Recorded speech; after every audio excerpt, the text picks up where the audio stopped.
Chers amis, eh bien le bonjour, bienvenue dans cette suite de vidéos consacrées au JavaScript et je vous invite à poursuivre notre aventure de la découverte de ce fameux JavaScript en parlant aujourd'hui de tableaux. Comment en JavaScript créer des tableaux? Eh bien en fait c'est très simple, c'est beaucoup plus simple que le C et c'est un petit peu plus simple que le C, vous allez voir. Pour créer un tableau, on a trois façons. Première façon, la plus simple. On va créer une variable de type tableau. Donc on va faire un let, vous lui donnez un nom de tableau, donc je l'appelle tab 1 par exemple. Vous faites égal et simplement vous mettez crochet ouvert, crochet fermé. De fait, je viens de créer un tableau vide, tout simplement. Mais bien sûr, ce tableau, on pourra le compléter, on pourra ajouter des éléments et même les supprimer. On pourra supprimer des tableaux, des éléments du tableau, chose qu'on a du mal à faire en C. Autre façon de déclarer un tableau, on peut faire tout à fait un let, on lui donne un second nom, on va l'appeler tab2, égal, et là on va dire, on va faire un tableau qui contiendra n éléments. D'accord? Et bien on fait un new, comme nouveau, array, donc avec un grand A, array, et vous spécifiez à l'intérieur le nombre d'éléments que vous voulez, donc 5. Mais on peut également créer un tableau en initialisant les valeurs. Par exemple, je peux faire un let, table, on va l'appeler 3, pour être originel, égal, crochet ouvert, et là je vais rentrer des chiffres, des nombres, des chaînes de caractères, ce que je veux. Pourquoi? C'est un langage dynamique. Le tableau n'a pas besoin d'être uniforme. On n'a pas besoin en C, on est obligé de mettre des entiers dans un tableau d'entiers, de mettre des caractères dans un tableau de caractères, et sinon, on peut mettre des choses à l'intérieur d'un tableau qui sont totalement différentes les unes des autres. Par exemple, je peux faire un nombre réel, donc 981 par exemple. Ici, je peux me rentrer 3.14 par exemple, mais rien ne m'interdit de faire ici un hello, virgule, vous mettez des virgules comme dans le C, et rien ne m'interdira ici de faire un bonjour. Donc voilà, je viens de créer un troisième tableau. Il y a du 981 en indice 0. En C et en JavaScript, les tableaux commencent toujours par l'indice 0. Donc quand vous créez un tableau de 5 éléments, vous allez de 0 jusqu'à 4. C'est très important. Donc là, j'ai créé un tableau en indice 0, il y a 981. En indice 1, il y a 314. En indice 2, hello. En indice 3, bonjour. Mais personne ne m'interdira de rajouter des éléments à table 3. Personne ne m'interdira d'enlever des éléments à table 3. D'accord? Alors la question qu'on se pose, mais comment afficher le contenu d'un tableau dans la console d'un navigateur web? On pourrait tout à fait parcourir le tableau et afficher dans la console le contenu du tableau. Mais il y a une méthode beaucoup plus simple pour le faire. Il suffit de faire un console, donc faites console.table, console.table, et entre parenthèses, vous lui spécifiez le nom de votre tableau à afficher. Par exemple, tab 3. Entrée, CTRL S, et votre navigateur, donc sa console, va vous afficher console.tab de votre tableau.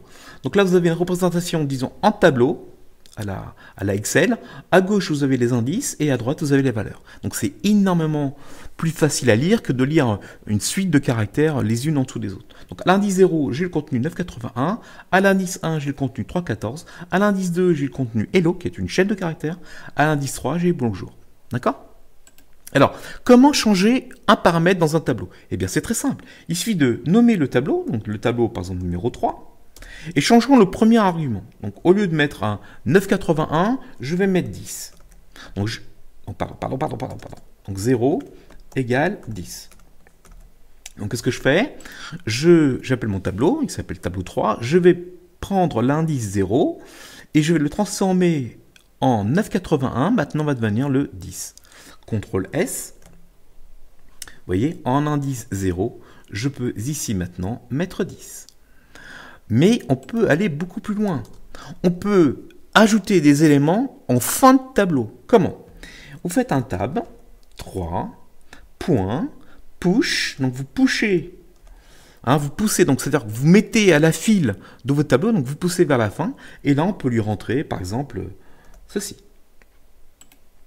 Donc je fais un tab 3, point push, donc il va le mettre à la fin de mon tableau, et je mets une chaîne de caractères ou un nombre, n'importe quoi. Faites CTRL S, et là, théoriquement, il doit apparaître une quatrième ligne ici, une cinquième ligne, avec l'indice 4, où il y a Tom.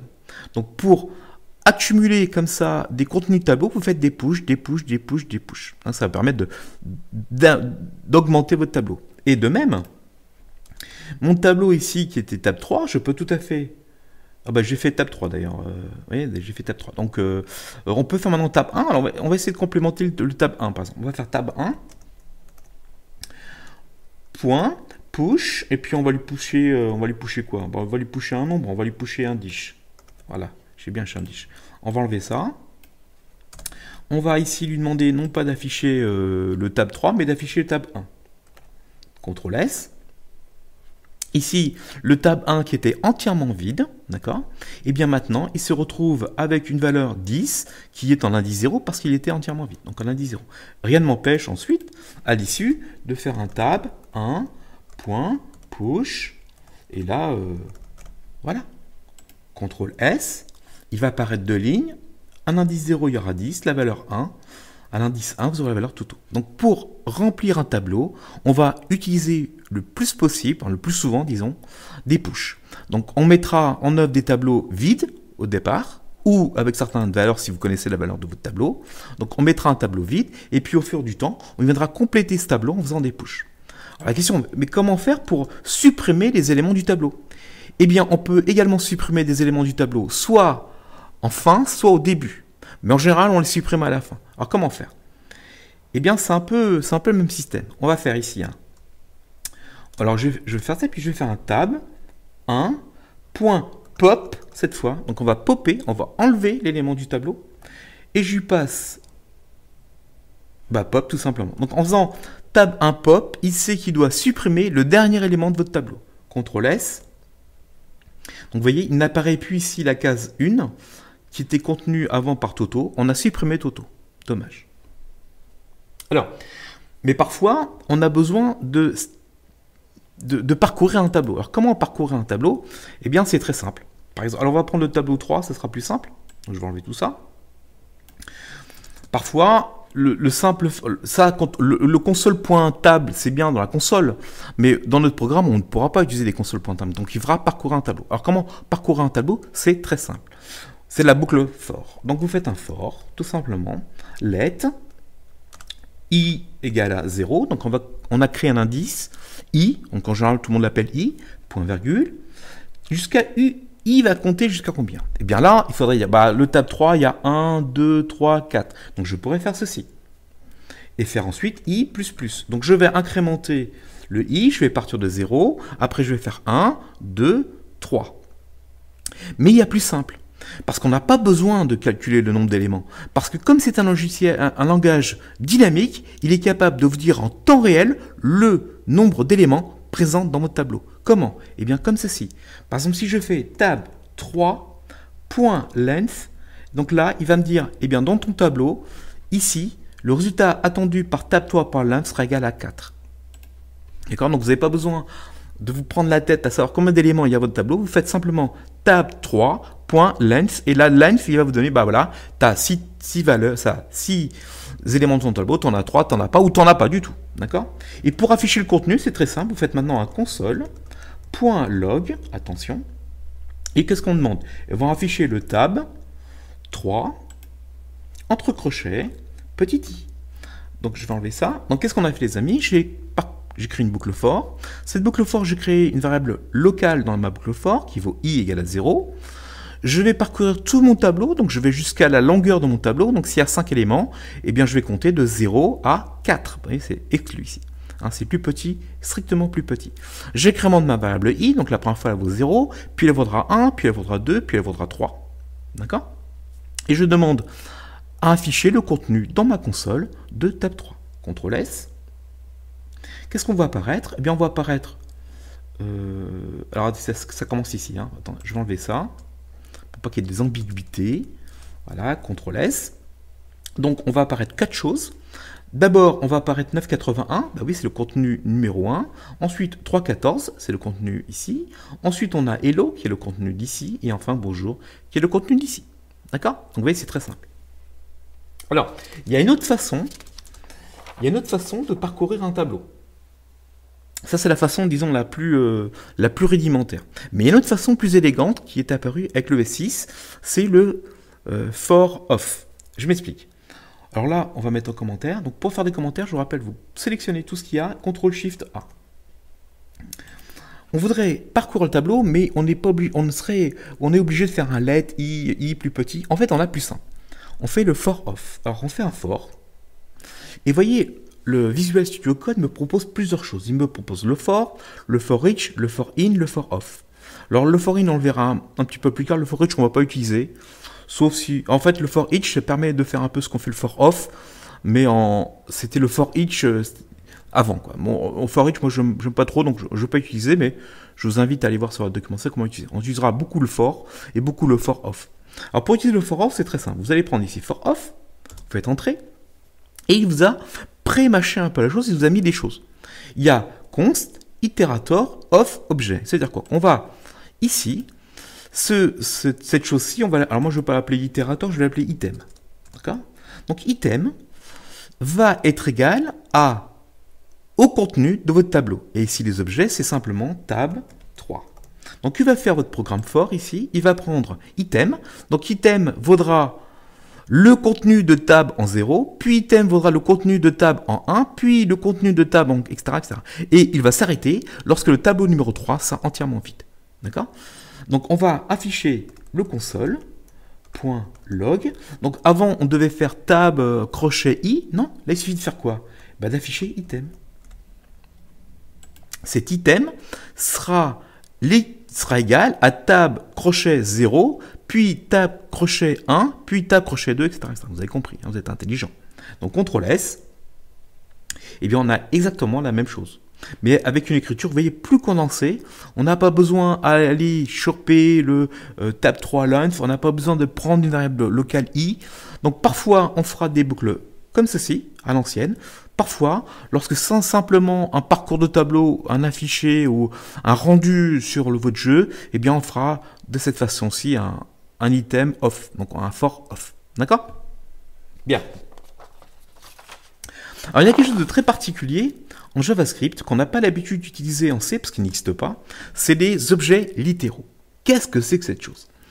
Alors un objet littéral, il faut se donner une image. Prenons une boîte. Prenez une boîte vide.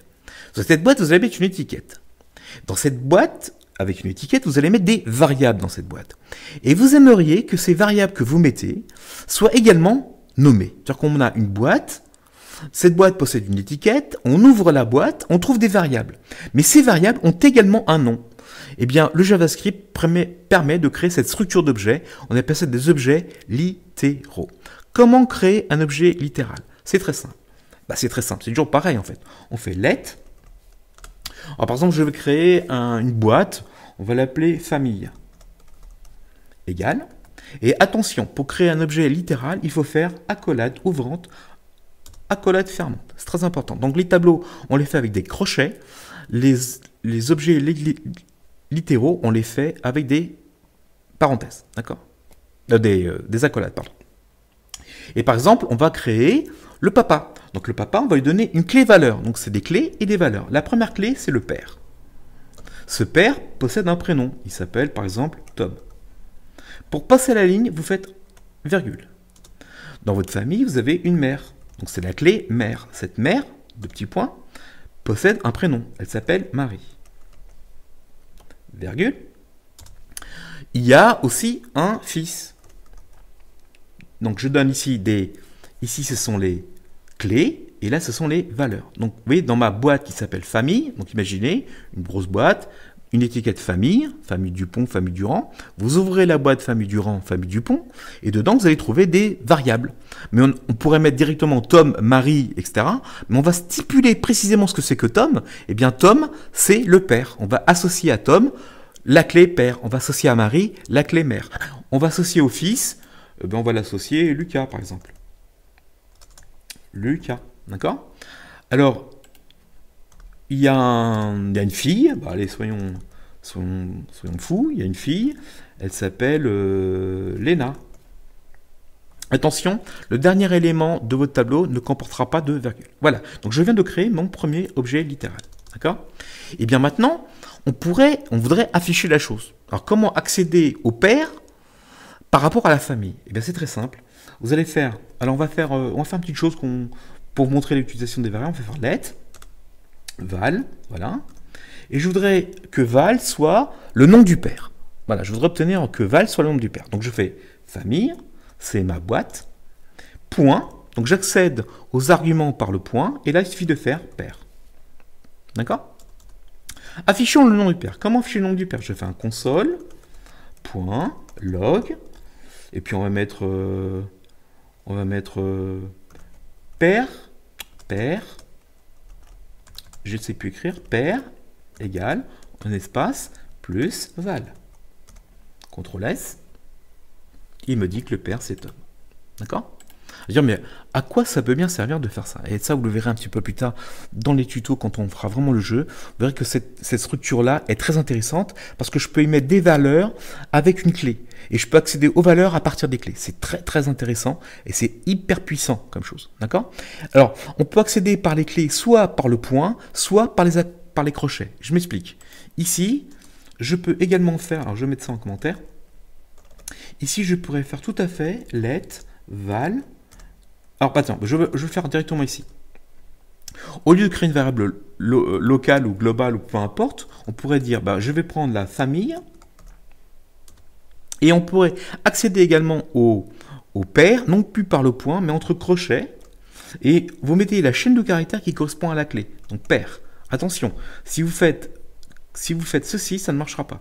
Si vous faites, on va le faire, il va planter. Voilà. Si vous faites ceci, ça ne marchera pas. Parce que là, il cherche une clé qui vaut pair, mais le pair, sans guillemets, il ne va pas comprendre. On fait CTRL S, je pense qu'il va y avoir une erreur. CTRL S, et voilà, il vous fait pair is not defined. Il ne comprend pas pair. Donc si vous utilisez cette forme-là, ça marchera. Si vous utilisez la forme avec des crochets, il faut absolument mettre ça sous une chaîne de caractères, sinon ça ne marchera pas. CTRL S, voilà. Donc le pair s'appelle Tom. Ça tombe bien, non? Alors, dire, mais maintenant c'est fichier, on ne peut plus rajouter deux choses dans ma famille? Mais si. Alors, qu'est-ce que je fais si j'affiche simplement famille? Faisons ça.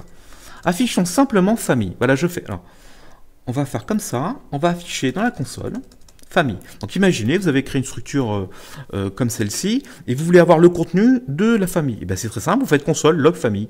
Que va faire la console? CTRL S. Et ben voilà, il vous sort l'objet, donc il vous dit que c'est un objet littéral, et vous savez à chaque fois, donc la fille c'est Léna, le fils c'est Lucas, la mère c'est Marie, et le père c'est Tom. Donc soit vous stipulez une donnée à mettre en console, soit vous lancez directement dans la console votre structure, et elle apparaîtra sous cette forme-ci, d'accord? Donc oubliez les protos, là on ne va pas en parler aujourd'hui, les protos, non, oubliez. Alors la question c'est, oui mais la famille, est-ce qu'on peut la compléter la famille? Bien sûr que oui, je peux faire maintenant famille. N'oubliez pas que c'est un langage dynamique, on peut rajouter, on peut supprimer, d'accord? Donc famille, point, oh ben ils ont un cousin, tiens, ils sont un cousin, donc je vais créer ici une clé qui s'appelle cousin, et le cousin, c'est le cousin Tintin. CTRL S, qu'est-ce qu'il est apparu? Il apparaît ici un nouvel objet, d'accord? Et vous remarquez que le cousin est apparu, il fait partie maintenant de ma famille. D'accord les amis? Donc cet objet est très très très important car il va nous servir énormément dans la suite des tutoriaux. Je vous souhaite une bonne journée ou une fin d'après-midi. Merci de votre écoute et à très bientôt.